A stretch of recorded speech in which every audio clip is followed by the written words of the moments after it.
여러분 안녕하십니까? 뉴스투데이 제주입니다. 렌터카 총량제가 시행되기 직전 업체들이 무더기로 차량을 늘리겠다고 신청하자 제주시가 꼼수 증차라며 거부했었는데요. 이 같은 조치가 법적인 근거가 없다며 취소하라는 법원의 판결이 나왔습니다. 조인호 기자가 보도합니다. 렌터카 900여 대를 갖고 있는 제주시 내 한 렌터카 업체입니다. 이 업체는 2018년 3월 렌터카 160대를 늘리겠다며 제주시에 신규 등록을 신청했습니다. 렌터카 총량제를 도입하는 제주특별법이 국회를 통과하자 시행 시점인 9월에 앞서 서둘러 차량을 늘리려 한 것입니다. 당시 또 다른 업체 20여 곳도 모두 3천여 대를 신청했습니다. 하지만 제주시는 제주도가 렌터카 총량제 시행을 위한 계획을 수립 중이라며 등록을 거부했고 업체 측은 이에 반발해 소송을 냈습니다. 이에 대해 제주지방법원 행정부는 제주시가 신규 등록을 거부한 것은 위법이라며 취소하라고 판결했습니다. 렌터카 총량제를 도입하는 제주특별법이 등록을 거부한 뒤에 시행돼 법적인 근거로 볼 수 없고 제주시가 뒤늦게 근거로 제시한 도시교통정비법은 이미 등록된 자동차의 운행만 제한할 수 있다는 것입니다. 해당 업체는 제주시가 등록을 거부해 손해를 봤다며 30억 원대의 민사소송을 냈고 나머지 업체들도 줄줄이 소송을 낼 수 있는 상황. 롯데와 SK 등 대기업들은 렌터카 총량제를 어기면 운행 제한 명령을 내리는 것은 부당하다며 소송을 내 1심 재판이 진행되고 있습니다. 결국 제주도와 렌터카 업체 모두 한치도 물러설 수 없다는 입장이어서 렌터카 총량제를 둘러싼 법적 공방은 당분간 계속될 것으로 보입니다. MBC 뉴스 조인호입니다. 제주도 개발공사 파업이 장기화 조짐을 보이면서 도의회가 사태를 키운 공사 측과 제주도를 강하게 질타하고 나섰습니다. 공사 측은 성실한 교섭을 약속했고 노조는 예정했던 고소를 미루면서 돌파구를 찾을지 주목됩니다. 김찬년 기자가 보도합니다. 지난달 27일부터 2주째 파업 중인 제주도 개발공사 노동조합. 오경수 사장 사퇴 이후에도 여전히 경영진이 교섭에 나서지 않으면서 사태는 해결 기미가 보이지 않고 있습니다. 도의회가 개발공사 파업 사태에 대한 특별 업무 보고를 갖고 사태를 키운 경영진을 강도 높게 질타하고 나섰습니다. 단체 교섭권과 체결 권한이 있는 이경호 직무대행이 교섭 의지가 전혀 없다며 제주도의 개입 의혹을 제기했습니다. 개발공사의 사측은 아무 권한이 없다 지금. 누군가가 뒤에서 된다 안 된다를 얘기를 하고 있고 그 된다 안 된다에 대해 보고를 10월 달까지 합의문을 보고를 하지 않았고 그 사이에는 적극적으로 나서서 대화를 통해서 간격을 좁히고 또 다른 방안들이 있는지도 아울러 같이 찾아 나가면서 빨리 해결할 수 있도록 최선을 다해서 노력하겠습니다. 원희룡 지사가 사태를 해결해야 할 오경수 전 사장의 사표를 수리했다며 제주도가 중재 역할을 포기한 것이라고 평가했습니다. 그냥 일이 터지니까 나몰라라 사표 내고 그걸 책임지는 인사권자는 그걸 수리해버리고 책임질 사람은 없고. 이에 대해 김성원 제주도 정무부지사는 제주도가 개발공사 파업 사태에 개입한 적은 없으며 지원만 할 것이라고 선을 그었습니다. 협상 과정에 개입을 하지 않을 예정이고 비상경영 체제를 운영하는 개발공사의 경영 환경에 대하여서는 최대한 지원할 예정이라고 말씀드립니다. 업무보고 이후 개발공사 사측은 협상 재개를 위한 내부 회의에 들어갔고 노조는 당초 오늘로 예정됐던 경영진 고소를 일단 미루기로 했습니다.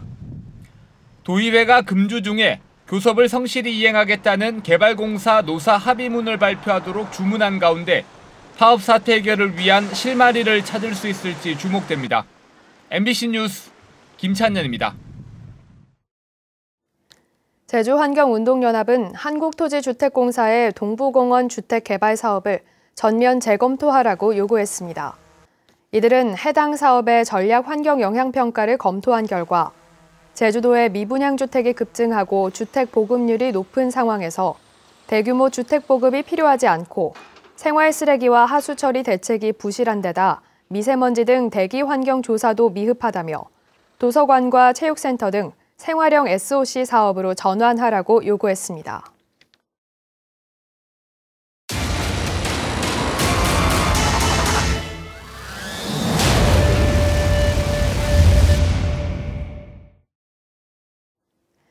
대규모 개발 사업이 진행되면서 제주 지역 곳곳에서 갈등이 발생하고 있는데요.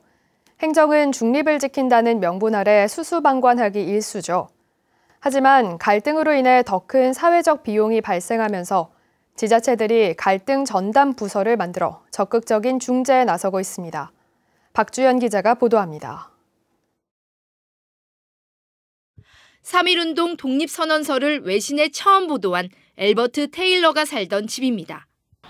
38년 전 국가 소유가 됐지만 무당 거주자 20명이 소유권을 주장하면서 문화재 지정도 보건공사도 하지 못해왔습니다. 결국 서울시 갈등 전담부서에서 중재에 나섰고 거주민들과 74차례나 만나 합의를 이끌어냈습니다. 한 분은 주택이 있었으면 좋겠다. 그다음에 한 분은 현금으로 보상했으면 좋겠다. 그분들의 이제 여러 가지 상황들을 우리가 듣고 그에 맞춰서 최대한 지원해 드리는 것을 목적으로 하고 있고요. 갑질 논란으로 본사와 가맹점 간의 갈등이 첨예했던 미스터 피자 사태. 본사와 만남 자체가 쉽지 않았던 가맹점주들의 요청으로 서울시가 갈등 중재에 나서면서 마침내 합의할 수 있었습니다. 서울시 중재를 할 때는 참석을 해야 된다라는 어떤 양자 간의 암묵적인 강제성이 들어가기 때문에 아무리 내 뜻에 안 맞더라도 참석을 해서 일단 대화를 무조건 시도를 할 수밖에 없어요. 서울시는 2012년 갈등 전문가와 공무원 등 12명으로 시장 직속의 갈등 전담 부서를 신설했습니다. 갈등을 선제적으로 관리함으로써 불필요한 갈등을 예방하고 이로 인한 사회적 비용을 줄이겠다는 겁니다. 1년에 226조의 갈등 비용이 발생한다고 말할 정도로, 그러면 대한민국의 이 전체 예산이 500조 정도 되니까 절반이 갈등으로 날아가는 겁니다. 지방정부라고 서울시라고 다를 게 없죠. 제주섬 전체가 갈등으로 몸살을 앓고 있지만 제주도는 갈등 전담 부서는커녕 갈등 관리 전담 직원도 없는 상황. 공무원 한 명이 갈등 관리 업무를 하고는 있지만 갈등 현장에 직접 개입하지는 못하고 있습니다. 전국에서 처음으로 사회 갈등을 해소하겠다며 제주도 사회협약위원회가 출범했지만 자문기구에 그치고 있습니다. 외국도 그렇고 한국 대통령령에도 그렇고 갈등 전담 부서를 만들도록 권장을 하고 있습니다. 갈등 예방 효과, 갈등 해결 효과, 그리고 보다 더 갈등 치유 효과까지 노리고 있기 때문에 끊임없이 발생하는 갈등을 관리하고 조정하는 일, 지자체의 역량일 수밖에 없는데요. 갈등 조정 조직을 만들고 적극적인 소통에 나서는 서울시의 사례는 갈등의 섬 제주가 눈여겨봐야 할 대목입니다. MBC 뉴스 박주연입니다. 다음은 총선 연속기획 순서입니다. 서귀포시 선거구에는 4명이 예비후보로 등록했는데요. 현역인 위성곤 의원은 20년 민주당 아성을 지킬 채비를 단단히 하고 있고 보수 야권에서는 이를 무너뜨리기 위해 물밑에서 후보 단일화 논의를 하고 있습니다. 오승철 기자의 보도입니다. 더불어민주당 내에서 뚜렷한 경쟁자가 없는 위성곤 의원은 다소 느긋한 상황입니다. 별도의 의정보고회를 열지 않고 마을과 재래시장 등을 돌며 주민들을 직접 만나 지역의 민심을 듣고 지난 4년의 성과를 설명하는 민생 투어를 이어가고 있습니다. 자유한국당에서는 김형문 제주도당 부위원장과 허영진 변호사가 예비후보로 등록했고 김삼일 서귀포시 당협위원장과 정은석 전 한국노총 국민은행 지회장은 설을 전후에 등록할 계획입니다. 지난 총선 때 새누리당 경선에 나섰던 강경필 변호사는 일찌감치 예비후보 등록을 하고 선거구를 돌며 얼굴을 알리고 있습니다. 이경영 도의회 문화관광체육위원장은 다음 주 초까지 야권 후보 단일화에 대한 논의 상황을 지켜본 뒤 출마 여부를 결정하겠다고 밝혔습니다. 이처럼 보수 야권에서는 위성곤 후보에 맞서기 위해 후보 단일화가 필요하다는 공감대가 형성돼 있지만 셈법은 조금씩 다릅니다. 자유한국당에서는 모든 야권 후보들이 입당해서 경선을 치르자는 입장인 반면 무소속인 강경필 변호사 등은 구체적인 단일화 방식과 향후 전략 등에 대한 합의가 우선돼야 한다고 주장하고 있어 아직까지 큰 진전이 없는 상황입니다. 예비 후보로 등록한 국민새정당 박예수 대한예수장로회 합동연대총회 부총회장은 차별화된 공약을 내세워 완주를 목표로 하고 있습니다. 위성건 의원이 민주당 20년 독주를 이어갈지, 보수 후보들이 단일화를 통해 아성을 무너뜨릴지 관심이 모아지고 있습니다. MBC 뉴스 오승철입니다.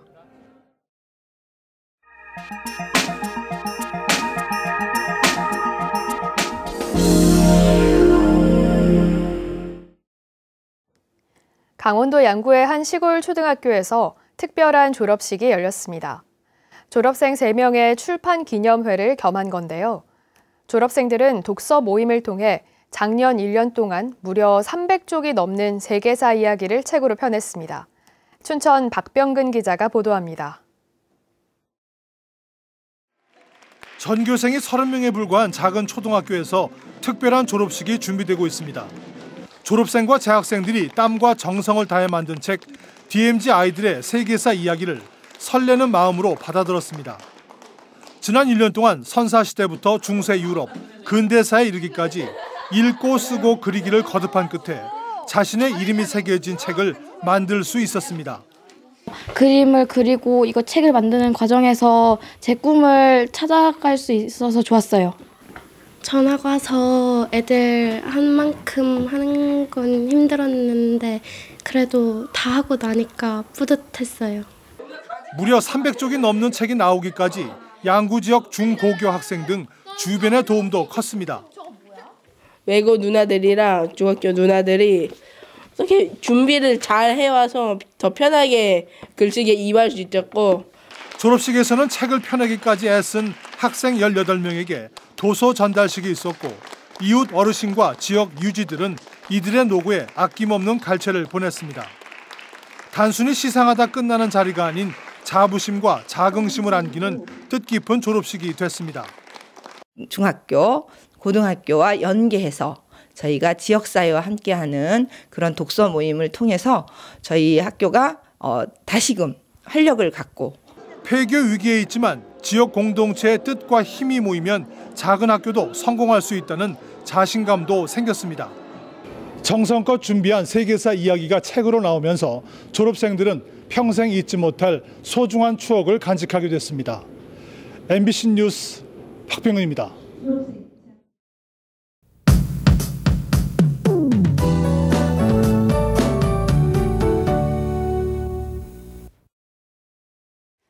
볼에 닿는 공기가 다시 차가워졌습니다. 옷차림 따뜻하게 하고 외출해야겠는데요. 오늘 아침까지는 북서부 지역을 중심으로 빗방울이 떨어지는 곳이 있겠지만 대체로 구름 많은 날씨를 보이겠습니다. 기온이 낮은 산지에는 눈이 날리는 곳도 있겠는데요. 어제 내린 비로 인해서 산간도로 곳곳엔 결빙된 구간이 있겠습니다. 출근길 교통안전에는 주의를 하셔야겠습니다. 오늘 평년과 비슷하거나 조금 높은 기온을 보이겠지만 체감온도는 낮겠습니다. 제주시를 기준으로 체감온도 4도를 기록할 걸로 보이고요. 찬바람이 불면서 미세먼지도 보통 수준으로 대기질 무난하겠습니다. 다음은 자세한 지역별 날씨입니다. 현재 기온 북부가 6도, 서부와 남부가 5도, 동부가 4도를 보이고 있습니다. 낮 최고 기온은 남부가 12도, 북부와 서부 동부가 8도로 예상됩니다. 오늘 도서 지역은 구름 많겠고 현재 기온 6도 선에서 출발하고 있습니다. 현재 제주도 남쪽 먼바다엔 풍랑특보가 발효 중인 가운데 오늘 낮까지 바람이 매우 강하게 불겠습니다. 물결도 최대 4m로 매우 높게 있는 만큼 항해나 조업하는 선박은 주의하시기 바랍니다. 오늘 아침 제주공항은 구름 많은 가운데 항공편은 정상 운항되고 있습니다. 주간 날씨입니다. 일요일에는 비 소식이 있겠고 다음 주에는 대체로 흐리겠습니다. 날씨였습니다. 다음은 희망 2020 나눔 캠페인 성금을 보내주신 분들입니다. 손우스 어린이 합창단에서 50만 원, 제주 동부 모범 운전자회 김승호 회장과 회원 일동이 47만 6,100원, 고려페인트 김대수 대표 30만 원, 광양초등학교 5학년들이 독서통장 기부금 79,950원을 보내주셨습니다. 성금을 맡기실 분은 1월 말까지 제주MBC 경영심의부로 문의하시거나 제주은행이나 농협계좌를 통해 보내주시면 됩니다. 고맙습니다. 올해 제주 경제성장세가 다소 회복될 것으로 예상됩니다. 한국은행 제주본부는 중국인 관광객 증가세로 서비스업 여건이 개선되고 제조업과 1차 산업의 부진이 완화되면서 올해 경제성장률은 지난해 0.5%보다 높은 2% 초반이 될 것으로 전망했습니다. 건설업은 높은 주택가격과 순유입 인구 축소 등으로 건축 허가 면적과 건설 수주액이 지속적으로 감소하면서 부진이 이어지겠다고 밝혔습니다. 제주 더큰레일센터가 탐나는 인재 2기를 모집합니다. 만 15살부터 34살 이하의 청년을 대상으로 총 75명을 선발할 예정으로 최종 선발자는 최소 6개월, 최장 2년의 교육 프로그램에 참여할 수 있습니다. 교육 프로그램 참여 기간 월 150만 원의 훈련 수당과 프로젝트 추진 비용이 지원됩니다. 오는 14일부터 교육생 모집을 위한 공개 설명회가 개최되며 설명회 참여는 더큰레일센터 홈페이지에서 사전 신청해야 합니다. 제주도 교육청이 안전하고 건강한 학교 환경을 만들기 위해 올해 시설사업비를 조기 집행하겠다고 밝혔습니다. 교육청은 올해 상반기 중으로 공사 12건과 설계 용역 101건을 발주해 오는 12월까지 전체 시설사업비 3,100억 원의 72%인 2,200억 원을 집행할 계획입니다. 한편 지난해 12월까지 교육청의 시설사업비 집행률은 46%에 머물렀습니다. 장기 미집행 도시계획 시설 보상이 속도를 내고 있습니다. 제주시는 올해 도로와 공원 등 장기 미집행 도시계획 시설에 1,724억 원을 들여 보상을 실시하는데 올해 들어 4일 만에 380여 명이 보상 협의를 진행했다고 밝혔습니다. 현재까지 신청된 보상금만 600억 원에 이르고 있습니다. 제주시는 지난해의 경우 한정된 예산으로 보상 협의가 부진했는데 올해는 땅값 하락의 영향으로 보상을 원하는 경우가 늘어 신청이 몰리는 것으로 보고 있습니다.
뉴스투데이 제주였습니다. 여러분 고맙습니다.